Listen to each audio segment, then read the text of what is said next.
ವಿಶೇಷ ಚೇತನರ ವಾರ್ತೆಗೆ ಸ್ವಾಗತ. ಸ್ನೇಹಿತರೆ, ರಾಜ್ಯದ ಎಲ್ಲ ಗ್ರಾಮ ಪಂಚಾಯಿತಿಗಳಲ್ಲಿ ಗ್ರಾಮ ಸಹಾಯಕರಾಗಿ ಕರ್ತವ್ಯ ನಿರ್ವಹಿಸ್ತಾ ಇರ್ತಕ್ಕಂಥ ಗ್ರಾಮ ಸಹಾಯಕರಿಗೆ ಸಂಬಂಧಪಟ್ಟಂತೆ ಒಂದು ದೊಡ್ಡ ಬ್ರೇಕಿಂಗ್ ನ್ಯೂಸ್ ಇದೀಗ ತಾನೇ ಲಭ್ಯವಾಗಿದೆ. ಅದನ್ನು ನಿಮಗೆ ತಿಳಿಸ್ತಾ ಹೋಗ್ತೀನಿ. ನಮ್ಮ ಚಾನಲ್ ಹೊಸದಾಗಿ ನೋಡ್ತಾ ಇರೋರು ಚಾನಲನ್ನು ಸಬ್ಸ್ಕ್ರೈಬ್ ಮಾಡಿಕೊಂಡು ವಿಡಿಯೋವನ್ನು ಲೈಕ್ ಮಾಡಿ, ಇತರರಿಗೂ ಈ ವಿಡಿಯೋವನ್ನು ಶೇರ್ ಮಾಡಿ. ಕಂದಾಯ ಇಲಾಖೆಯಲ್ಲಿ ಮಾಸಿಕ ಮಿತಿ ವೇತನದ ಅಡಿಯಲ್ಲಿ ಕರ್ತವ್ಯ ನಿರ್ವಹಿಸುತ್ತಿರುವ ಗ್ರಾಮ ಸಹಾಯಕರು 65 ವರ್ಷ ವಯೋಮಾನವನ್ನು ಪೂರೈಸಿ ಕರ್ತವ್ಯದಿಂದ ಬಿಡುಗಡೆ ಹೊಂದಿದವರಿಗೆ ಸೇವೆಯಲ್ಲಿರುವಾಗಲೇ ಮೃತರಾದಲ್ಲಿ ಗರಿಷ್ಠ 5 ಲಕ್ಷ ರೂಪಾಯಿವರೆಗೆ ಒಂದು ಬಾರಿಯ ಇಡಿಗಂಟು ಸೌಲಭ್ಯವನ್ನು ನೀಡುವ ಬಗ್ಗೆ ಎಂದು ಆದೇಶಿಸಲಾಗಿದೆ.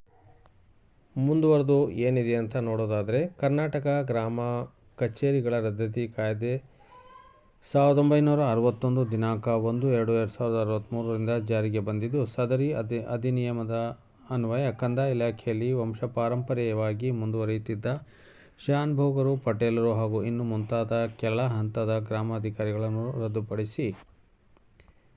ರದ್ದುಪಡಿಸಿ ಆಡಳಿತಾತ್ಮಕ ಅನುಕೂಲಕ್ಕಾಗಿ ಗ್ರಾಮ ಆಡಳಿತ ಅಧಿಕಾರಿಗಳಿಗೆ ಸಹಾಯ ಮಾಡಲು ಗ್ರಾಮ ಸಹಾಯಕರ ಹುದ್ದೆಯನ್ನು ತಾತ್ಕಾಲಿಕವಾಗಿ ಸೃಜಿಸಲಾಗಿರುತ್ತದೆ.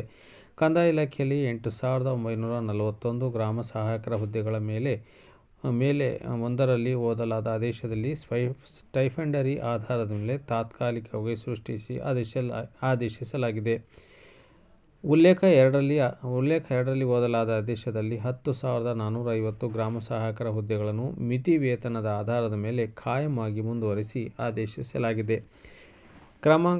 ಕ್ರಮ ಸಂಖ್ಯೆ 3ರಲ್ಲಿ ಓದಲಾದ ಆದೇಶದಲ್ಲಿ ಕಂದಾಯ ಇಲಾಖೆಯಲ್ಲಿ ಹಾಲಿ ಕರ್ತವ್ಯ ನಿರ್ವಹಿಸುತ್ತಿರುವ 9,903 ಗ್ರಾಮ ಸಹಾಯಕರ ಮಾಸಿಕ ಮಿತಿ ವೇತನವನ್ನು ದಿನಾಂಕ 1/4/2024ರಿಂದ ಅನ್ವಯವಾಗುವಂತೆ ಮಾಸಿಕ 13,000 ರೂಪಾಯಿಯಿಂದ 15,000 ರೂಪಾಯಿಗಳಿಗೆ ಹೆಚ್ಚಿಸಿ ಆದೇಶಿಸಿದೆ.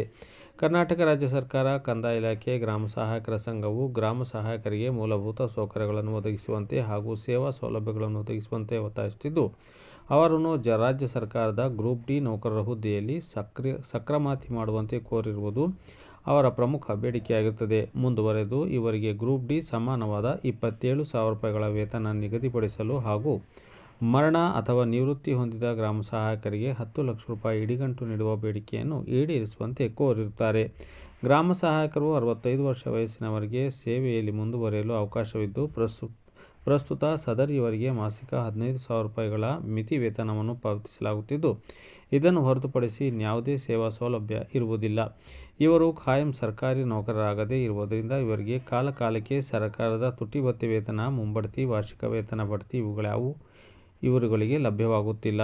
ಗ್ರಾಮ ಸಹಾಯಕರು ತಮ್ಮ ಜೀವನದ ಸಂಧ್ಯಾಕಾಲದಲ್ಲಿ ಗೌರವಯುತ ವೃತ್ತಿ ಜೀವನವನ್ನು ನಡೆಸಲು ಮತ್ತು ದೈನಂದಿನ ಅಗತ್ಯಗಳ ವೆಚ್ಚ, ಅವರ ಮಕ್ಕಳ ಶಿಕ್ಷಣ, ವೃದ್ಧ ಪೋಷಕರ ನಿರ್ವಹಣೆಯನ್ನು ಭರಿಸಲು ನಿವೃತ್ತಿ ನಂತರ ಅಥವಾ ಮೃತರಾದ ಸಂದರ್ಭದಲ್ಲಿ ಒಂದು ಬಾರಿಗೆ 5 ಲಕ್ಷ ರೂಪಾಯಿ ಇಡಿಗಂಟನ್ನು ನೀಡಲು ದಿನಾಂಕ 25/9/2025ರಂದು ನಡೆದ ಸಚಿವ ಸಂಪುಟ ಸಭೆಯ ಕಾರ್ಯಸೂಚಿ ಸಂಖ್ಯೆ C-827/25ರಲ್ಲಿ ತೀರ್ಮಾನಿಸಿರುವ ಹಿನ್ನೆಲೆಯಲ್ಲಿ ಈ ಕೆಳಕಂಡಂತೆ ರಾಜ್ಯ ಸರ್ಕಾರ ಆದೇಶ ಹೊರಡಿಸಿದೆ.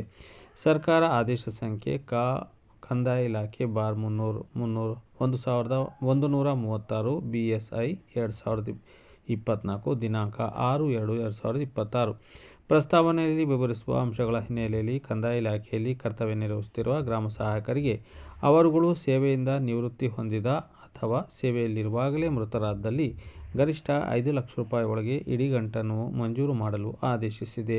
ಷರತ್ತುಗಳು: ಇಡಿಗಂಟು ನೀಡಬೇಕಾಗಿರುವ ಅರ್ಹ ಪ್ರಕರಣಗಳಲ್ಲಿ ಒಂದು ವೇಳೆ ಗ್ರಾಮ ಸಹಾಯಕರು ಮರಣ ಹೊಂದಿದರೆ ಅಂತಹ ಗ್ರಾಮ ಸಹಾಯಕರ ಕಾನೂನುಬದ್ಧ ಅರ್ಹ ಅವಲಂಬಿತರಿಗೆ ಇಡಿಗಂಟು ಮೊತ್ತವನ್ನು ಪಾವತಿಸತಕ್ಕದ್ದು.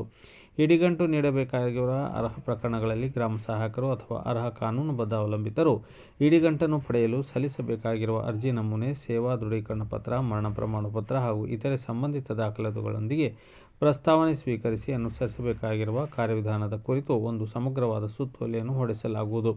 ಇಡಿಗಂಟು ನೀಡಬೇಕಾಗಿರುವ ಅರ್ಹ ಪ್ರಸ್ತಾವನೆಗಳನ್ನು ಸಂಬಂಧಿತ ತಹಸೀಲ್ದಾರ್ ಅವರು ಅವರಿಂದ ಪಡೆದು ಪರಿಶೀಲಿಸಿ ದೃಢೀಕರಿಸಿ ಆಯಾ ಜಿಲ್ಲಾಧಿಕಾರಿಗಳಿಗೆ ಸಲ್ಲಿಸತಕ್ಕದ್ದು. ಜಿಲ್ಲಾಧಿಕಾರಿಗಳ ಹಂತದಲ್ಲಿ ಸ್ವೀಕೃತಗೊಂಡ ಪ್ರಸ್ತಾವನೆಯನ್ನು ಪರಿಶೀಲನೆಯ ನಂತರ ಅರ್ಹ ಪ್ರಸ್ತಾವನೆಗಳಿಗೆ ಇಡಿಗಂಟು ನೀಡುವ ಸಂಬಂಧ ಮಂಜೂರಾತಿ ಆದೇಶವನ್ನು ಹೊರಡಿಸತಕ್ಕದ್ದು. ಈ ಆದೇಶವು ದಿನಾಂಕ 25/1/2025 ನಡೆದ ಸಚಿವ ಸಂಪುಟ ಸಭೆಯಲ್ಲಿ ಪ್ರಕರಣ ಸಂಖ್ಯೆ 827/2025 ಕೈಗೊಳ್ಳಲಾದ ನಿರ್ಣಯದ ಅನ್ವಯ ಹೊರಡಿಸಲಾಗಿರುತ್ತದೆ. ಕರ್ನಾಟಕ ರಾಜ್ಯಪಾಲರ ಆಜ್ಞೆಯನುಸಾರ ಮತ್ತು ಅವರ ಹೆಸರಲ್ಲಿ 6/2/2026 ಈ ಒಂದು ಆದೇಶವನ್ನು ರಾಜೇಂದ್ರ ಕುಮಾರ್ ಕಟಿಯಾರ್, ಸರ್ಕಾರದ ಅಪರ ಮುಖ್ಯ ಕಾರ್ಯದರ್ಶಿಗಳು, ಕಂದಾಯ ಇಲಾಖೆಯವರು ಹೊರಡಿಸಿರ್ತಾರೆ. ಸ್ನೇಹಿತರೆ, ಏನೇ ಆಗಲಿ ಇಂತಹ ಒಂದು ಒಳ್ಳೆಯ ಕೆಲಸವನ್ನು ಮಾಡಿರ್ತಕ್ಕಂಥ ಘನ ಸರ್ಕಾರಕ್ಕೆ ತುಂಬ ಹೃದಯದ ಅಭಿನಂದನೆಗಳು. ಮತ್ತು ಗೌರವಧನ ಅಡಿಯಲ್ಲಿ ಕೆಲಸ ನಿರ್ವಹಿಸ್ತಾ ಇರ್ತಕ್ಕಂಥ, ಅದರಲ್ಲೂ ವಿಶೇಷ ಚೇತನರಿಗಾಗಿ ದುಡಿತಾ ಇರ್ತಕ್ಕಂಥ ಸುಮಾರು 6850 ಗ್ರಾಮೀಣ ಪಂಚಾಯತಿ ಕಾರ್ಯಕರ್ತರಿಗೂ ಕೂಡ ಈ ಒಂದು ಆದೇಶವನ್ನು ಹೊರಡಿಸಿದರೆ ನಿಜವಾಗ್ಲೂ ಕೂಡ ಸಾರ್ಥಕತೆಯ ಬದುಕು ನಮ್ಮ ವಿಶೇಷ ಚೇತನ ಸಮುದಾಯದಲ್ಲಿ ಆಗುತ್ತದೆ ಅಂತಕ್ಕಂಥ ಅಭಿಪ್ರಾಯವನ್ನು ತಿಳಿಸುತ್ತಾ, ಈ ವಿಡಿಯೋ ಬಗ್ಗೆ ತಮ್ಮ ಅನಿಸಿಕೆ ಅಭಿಪ್ರಾಯವನ್ನು ತಪ್ಪದೇ ಕಾಮೆಂಟಲ್ಲಿ ನೀವು ಕಾಮೆಂಟ್ ಬಾಕ್ಸಲ್ಲಿ ಬರೆದು ಹಾಕಿ. ಮತ್ತು ಗ್ರಾಮೀಣ ಪಂಚಾಯತಿ ಯೋಜನೆ ಅಡಿಯಲ್ಲಿ ಕರ್ತವ್ಯ ನಿರ್ವಹಿಸಿ ನಿವೃತ್ತಿ ಹೊಂದಿದ ಅಥವಾ ಮರಣ ಹೊಂದಿದ ವಿಶೇಷ ಚೇತನರಿಗೆ 5ರಿಂದ 10 ಲಕ್ಷ ರೂಪಾಯಿ ಇಡಿಗಂಟನ್ನು ನೀಡಬೇಕು ಅಂತ ಹೇಳ್ಬಿಟ್ಟು ಬಹುದಿನದ ಬೇಡಿಕೆಯಾಗಿದೆ. ಅದರ ಬಗ್ಗೆ ತಮ್ಮ ಕಾಮೆಂಟುಗಳನ್ನು ತಾವು ದಯವಿಟ್ಟು ಕಾಮೆಂಟ್ ಬಾಕ್ಸಲ್ಲಿ ಬರೆದು ಹಾಕಿ. ಜೈ ಹಿಂದ್, ಜೈ ಕರ್ನಾಟಕ.